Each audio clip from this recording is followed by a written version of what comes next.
મહત્વના સમાચાર ભાવનગરથી ભાવનગરના ઘોઘાના સારવદર ગામની 11 વર્ષની બાળકીનો મૃતદેહ મળી આવ્યો છે।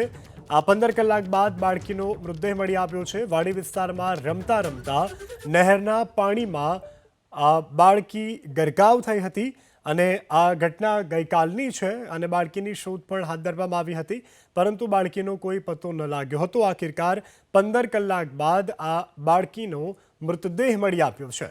ત્યારે આજે તણસા પાસેના નાળામાંથી સોનલ ચુડાસમા નામની 11 વર્ષની આ બાળકીનો મૃતદેહ મળી આવ્યો છે। આ 15 કલાક બાદ બાળકીનો મૃતદેહ મળી આવ્યો છે। વાડી વિસ્તારમાં રમતા રમતા નહેરના પાણીમાં બાળકી ગરકાવ થઈ હતી અને આ ઘટના ગઈકાલની છે અને બાળકીની શોધ પણ હાથ ધરવામાં આવી હતી, પરંતુ બાળકીનો કોઈ પત્તો ન લાગ્યો હતો। આખિરકાર 15 કલાક બાદ આ બાળકીનો મૃતદેહ મળી આવ્યો છે। ત્યારે આજે તણસા પાસેના નાળામાંથી સોનલ ચુડાસમા નામની 11 વર્ષની આ બાળકીનો મૃતદેહ મળી આવ્યો છે।